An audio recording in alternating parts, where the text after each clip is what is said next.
We're going to talk to these ladies who are all at different stages of development of their businesses, and that should be enlightening for you for sure. I want to start out just with a little bit of an introduction. I want you to tell me, Eva, why you started your company and a little bit about how you did that.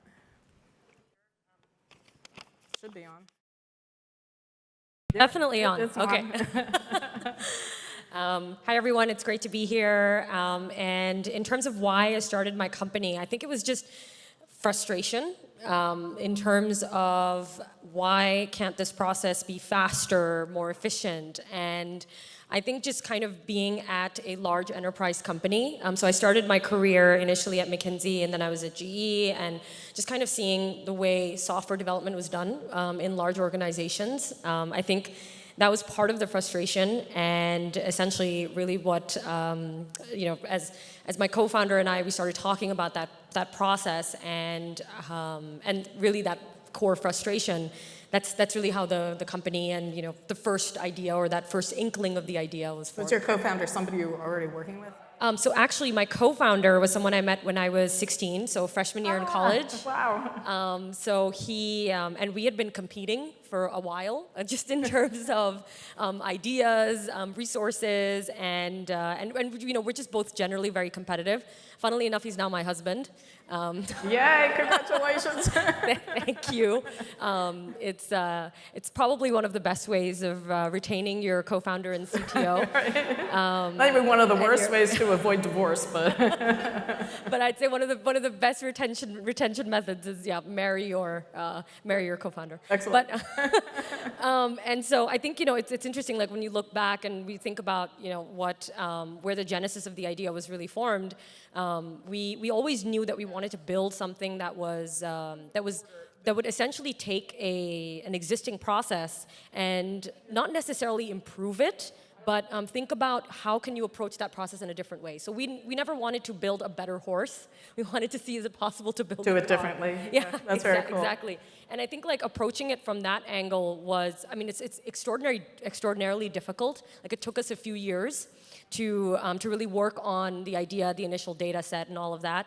And but I think once you hit that inflection point, then it becomes worth it. But before that, it's just years of grueling. Absolutely. So Maria, your business is more mature, but think back to when you started this. What were you thinking? I remember clearly. I bet you do. Well, I'm excited to be here. Thanks for having me.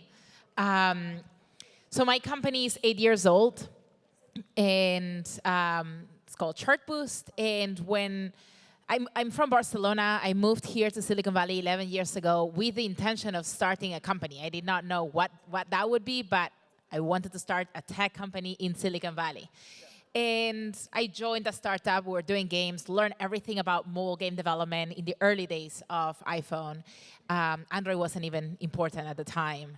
And our frustration as game developers was how deprioritized all the money-making tools in a gaming company were, and you had to build a business to survive. And I was working on all the business tools and things. And Walt Disney bought our company, and we decided we had become, at the time, we just felt very important because we thought we were the absolute experts of an industry that was about to explode, and no one knew more than us.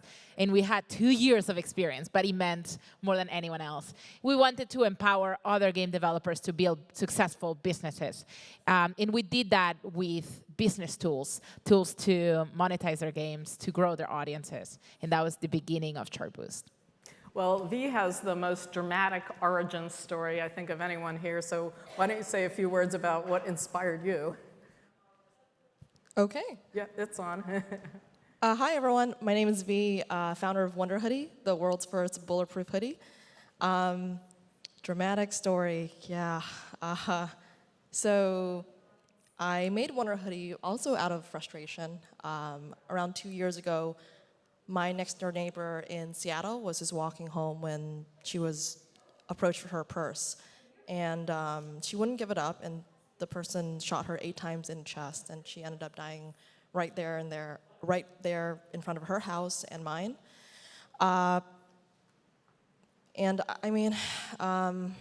my mom and my little brother, they both walk home in the same neighborhood every day. So naturally, I got really scared, and I looked online for something to buy them.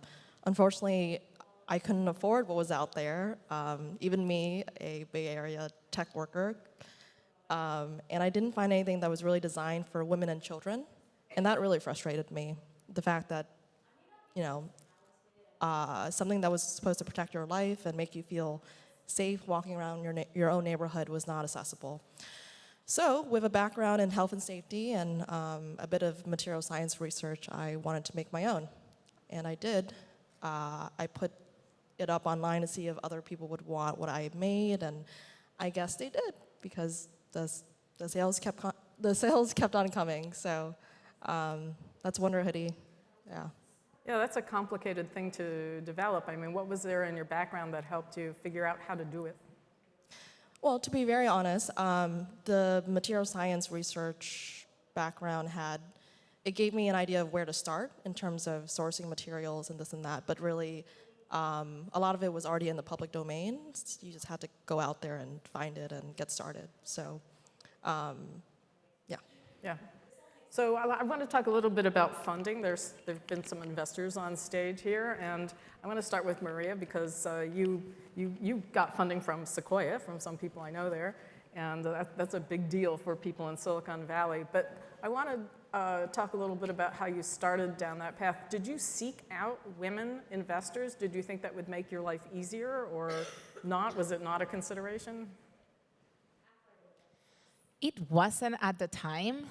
I've had incredible women advising me and supporting me through my journey. And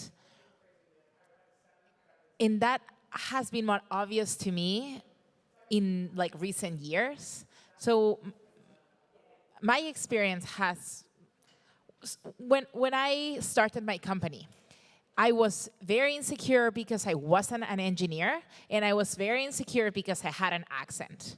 So like being a woman to me was not like in the top of like something that would drive insecurity. Like I come from a family where women have the power. Yeah. And It wasn't your biggest concern? No, I had led things before. However, that experience has radically changed during the last years, because I've had 3 kids while running the company. And being pregnant has changed my experience of being a woman, because I felt obviously and physically different. And I felt that the people around me will also perceive me different. So, but that was not a thing when I was fundraising. And I fundraised in 2011, the year that I started the company, in 2012, the year later. And since then, I haven't raised any more money because the company has been doing well. We were profitable for many years, and we've managed our cash in a good way. So yes, we raised a ton of money, but it was in the early days where I wasn't that aware of how the world was perceiving me. I'm not saying it didn't have an impact. I'm saying I did not realize that. Yeah. What about you, Iba? I mean, you've had some angel money from various parties. What was it like to do that, and did you seek out female investors or not? I think in a very similar scenario in my case as well, because I mean, I think there was definitely this additional level of complexity because I'd only moved to the US 4 years ago. So, I was obviously navigating just understanding the United States of America, because my understanding of the US was really primarily from TV and sitcoms, which is how I developed my accent. I was going to say, you have an American accent. I never would have guessed. Yeah, rapping the lyrics to Fresh Prince of Bel-Air will enable you to, yeah. Anyway, so I think like for me, it took us a long time, like even after going through Y Combinator and even after YC, I mean, it took us a good, I'd say about a good 3 years. And I think it was also because we were working on a very hard problem, and we needed to get the data set, we needed to actually build algorithms that were functioning, we needed to build models, but then also, I think the other piece of it was we also needed to gain credibility and some traction. Yeah. And so, yeah, you know, like so our seed was roughly about 3 million, but we raised it over time. Yeah. And so one of the things I think, you know, what I've learned through the process is that you always want to bring on people that can essentially essentially act as force multipliers. So whether you're looking at investors, advisors, even founding team members, that they should be people that can come on and essentially introduce you to potential customers, introduce you to potential team members. So that was always the criteria for me. Like, how can you provide strategic support besides the capital? And I think we were extraordinarily lucky. Like, I think the people that we brought on board for our seed and our early round really, went the distance. And so we announced our seed last year, January. And overall, like, during the process, what I would say was initially when I'd first come to the US, that trying to raise that first 200K was the absolute hardest. Was the absolute hardest. And so when I couldn't, I just went back and we just started growing through revenue. Because at the end of the day, customer funding is one of the best ways to start your company. Yeah, right. Start your company. Absolutely. So for me, like, and we've had a lot. We've had several roadblocks along the way, like coming in on a tourist visa, even trying to figure out whether or not. Even trying to figure out whether or not I'm going to be able to stay here. And eventually I did get my green card, but it was definitely a journey navigating all of that. Yeah. So V, are you trying to raise money now? Do you already have some money from investors? How are you approaching funding your business? Great question. Yeah, so I was lucky to join a really awesome accelerator called XX. Please look them up, xx.team. When I first started off, they were, the founders who started were the first people who gave me my first check, even when I, wasn't quite selling online yet. It was just kind of an idea. I was still sewing in like my upstairs bedroom type of thing. Yeah, but they believed in me, and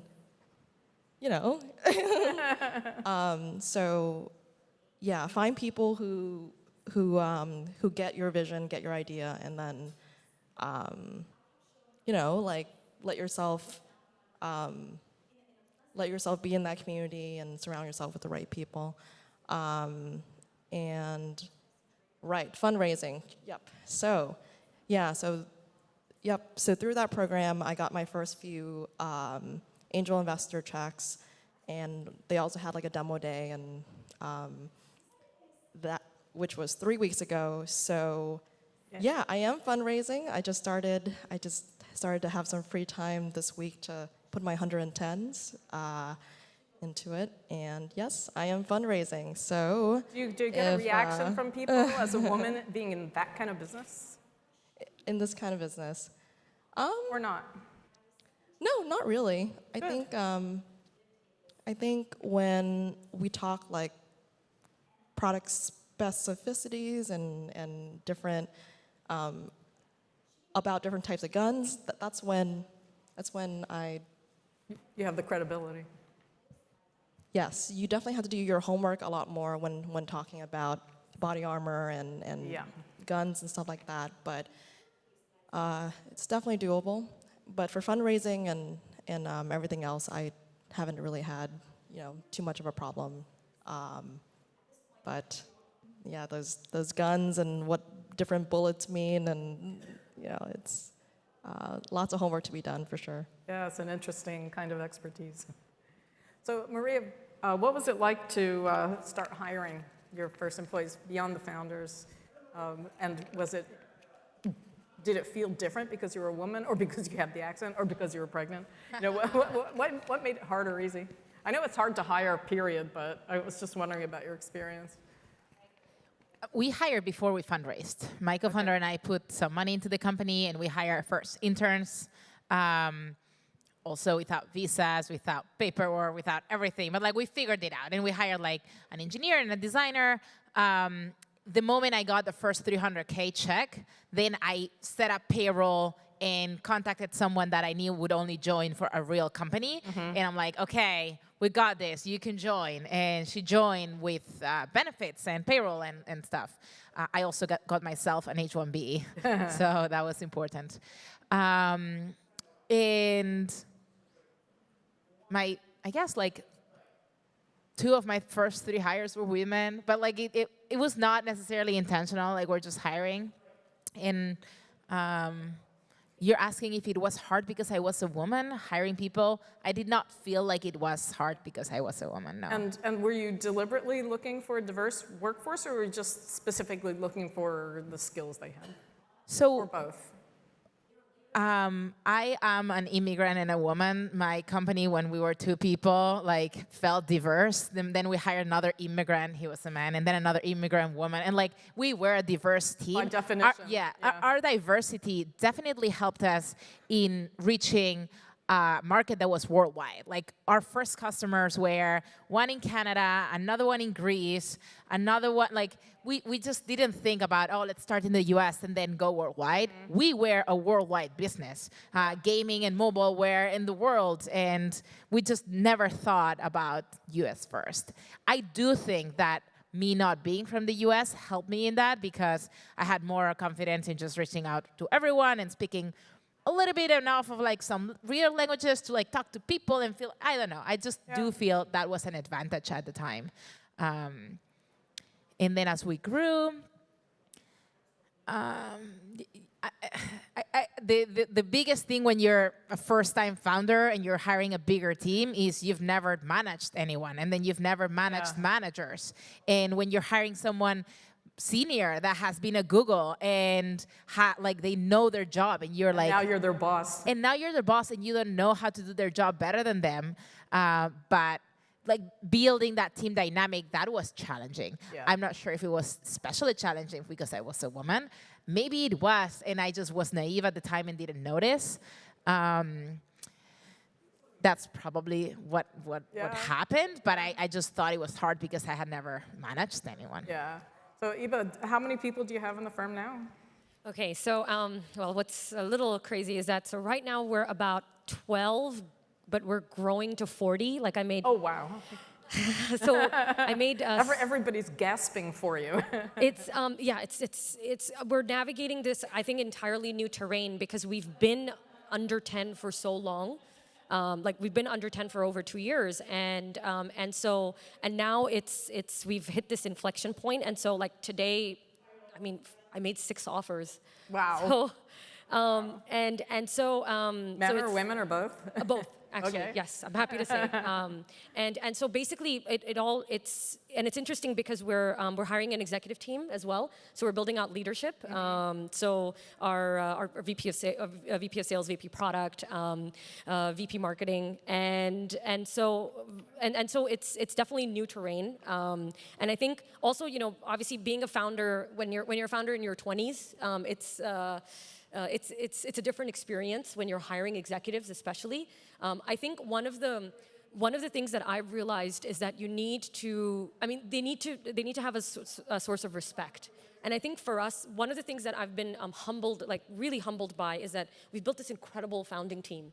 So our early founding team. I mean, we engineers from Google, Apple, Boeing.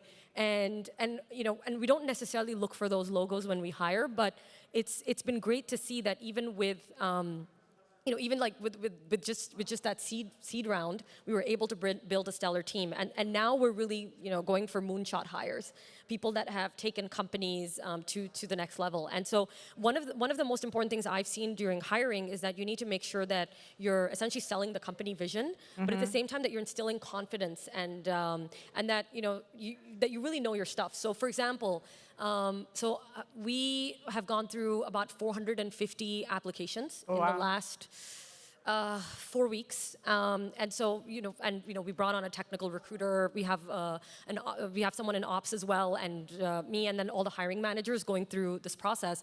But what's interesting is that I've seen that if you really know your stuff, so because I've been doing marketing for such a long time, because I've been doing sales and enterprise sales for So you have credibility when you interview them. exactly, Yeah. because I'm able to talk to them very specifically about, okay, what did your sales cycles look like? You can speak their How do you language. exactly? How did you handle objections? And especially when you've made the first sales, and then it's vice versa for our co-founder and CTO. So, for example, like we just brought on, so David Keith. He's now leading engineering at Tara. He was one of the first engineers at Nest.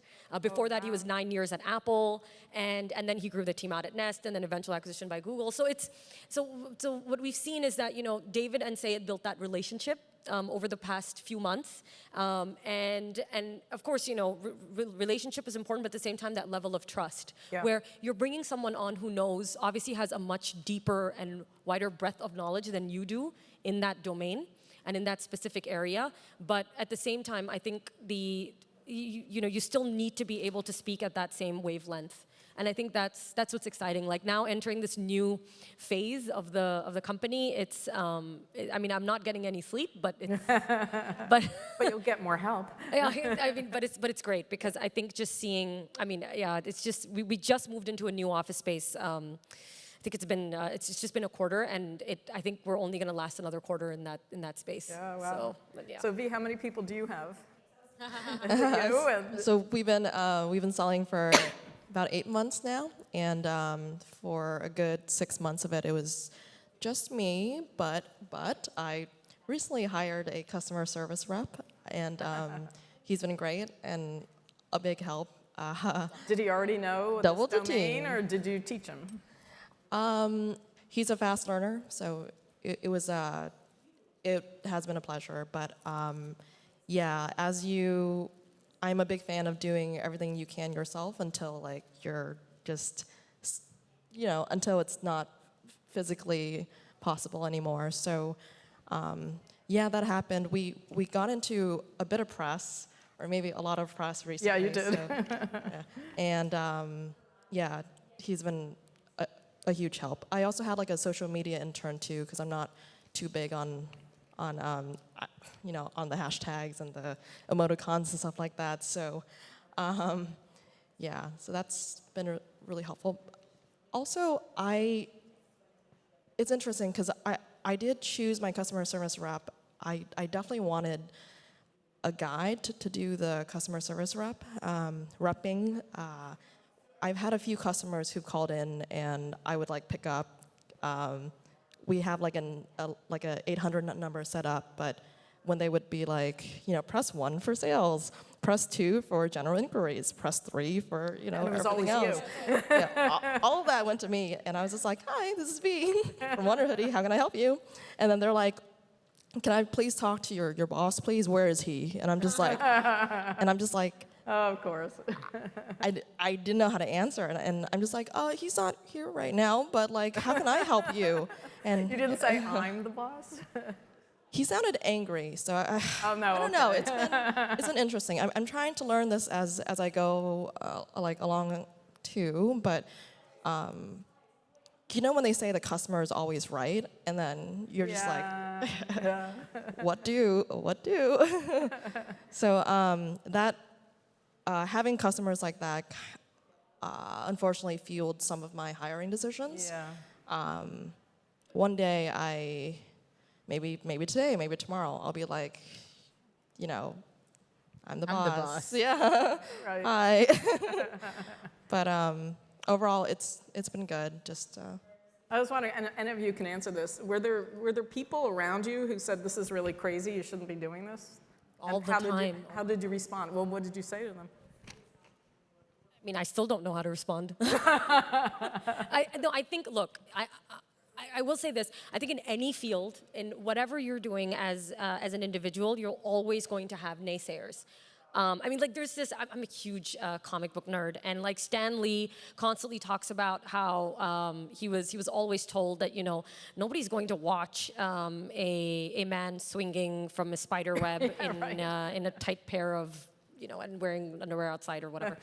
I mean, right? So there's always going to be naysayers, no matter what field you're in. And the way I see it is, I think it's really all about your core belief and your gut. Yeah. And that's actually what's most important. It's more important for you to work on yourself. And you believe yourself. And exactly, and have that core belief. And I think also for me, obviously, criticism affects anybody, right? We're all human. Yeah. But I think the more important thing is to have validation, where you're, from customer feedback, from continuing to speak to your customers and continuing to talk to your users. And so that validation is important, but at the same time, I think you need to just have that unwavering belief. And I think also for me, it just came from the fact that it was so impossible for me to start a company here. Like, I'm from Pakistan.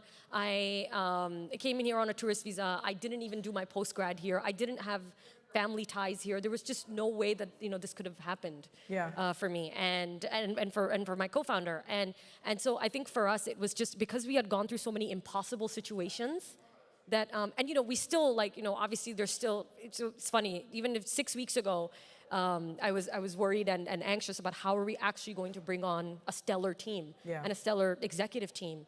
And I've been so humbled by the people that we're talking to right now and that are going to be joining in the next few weeks. So it always seems impossible until you try and until you start.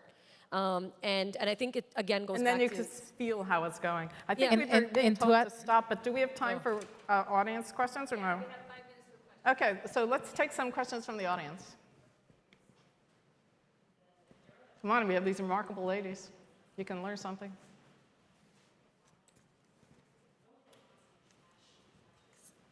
Okay, so this is for V. I wrote it down because it's kind of a long question. What would you suggest to a young and inexperienced entrepreneur in the fashion space to go about their design process when they're designing their product? Did you partner up with someone? Did you hire a more experienced designer? Or even how did the manufacturing process work for you? Okay, great question. I recommend you keep your SKUs to one. You're gonna do one SKU. Trust me, just do one Good SKU. advice. And whatever you do it really fast. I recommend putting up a landing page right away. Your goal is to get customer feedback immediately. Don't make anything until you get someone who's remotely interested in looking at the next page or looking at more details of it or actually buying. That would be ideal. So I put up a landing page for my hoodies, but I didn't actually start making it until I got my first sale. After that, I bought, $50K worth of ballistic material to then make everything in bulk. But I would say really lean. Fashion is super creative and there's so much you can do, but unfortunately, it's very capital intensive, and you're young and you're just starting off. So keep things lean, and you can still be creative, but keep things lean. That's amazing. You sold one product and then you did 50K manufacturing. Yeah. So different from software. I just needed one yes to be That's powerful advice. Oh, and work on your SEO and stuff, of course. I do everything free yourself and do it really fast. So landing pages are kind of free. You can do that. SEO, you can just look up a YouTube video. Think of all the ways your customers can find you and find your product, and you can do it. Yeah. All right, one more question. Hi, I have a question for Iba from Tara. When you say that you are at the inflection point and you're hiring a lot of people, how do you manage that? Because I have gone through a company where they actually were having exits as well as new entrants at the same time because they were losing people because they were mismanaging the hiring process. Did you plan ahead? What kind of planning was that involved? That's a great question. And I will say this, that I am speaking from a data point of only 1 quarter. But I will say this. I think one of the things that we did really well and that we are doing well is that I think at the end of the day, advice and mentorship is really important. And so I made sure that for any type of department or role that we were hiring for, that we brought on someone who has hired those types of people before. Oh, so cool. one example of this is to to give you a really specific example, our head of sales and customer success role, I have this stellar CRO. He's been a chief revenue officer for years, and he's someone who's hired teams of 5, 10, 50, 500. Wow. And he hired his first VP of sales as well, and because when he was a CRO, and he's primarily done it in enterprise SaaS software. So that's one specific. Basically, that's really what I've been doing. I've been trying to get advice from people that have done it before. They've been part of our recruiting process. The other piece of it is that I will say this also, that from 30 of those hires, I'd say several of them are already using our product. They're customers, they're users, because so what our product does is that we sit on top of existing project management systems like Jira, and we use that data to provide intelligent recommendations for how you can build your software scope. So we've had people around us for the last 8 or 10 months that have consistently been keeping in touch and have kind of been waiting for that next inflection point. And so because we've been talking to them for a while, that's also helped. That now they're ready to jump ship and join. But what I think it's important to do is, and then the other piece of it also is that not only do we have host these individuals at a formal environment, which is at the office, but we're also doing informal gatherings as well. So I've done, probably in the last 2 weeks, I've done roughly 9 dinners. I think it's important for them to get to know the culture, the founders, the initial leadership team, and what's really driving the company forward. And so, really making sure that there are advisors and mentors around that have done something like this before. And then, of course, we also have an incredible board now. That helps. Just That exactly, helps a like lot. having that structure in place. You get the advice and the counsel. And Absolutely. I hope all that answers your question. I think we're out of time, but Maria, I just want one last piece of advice from you for this lovely audience.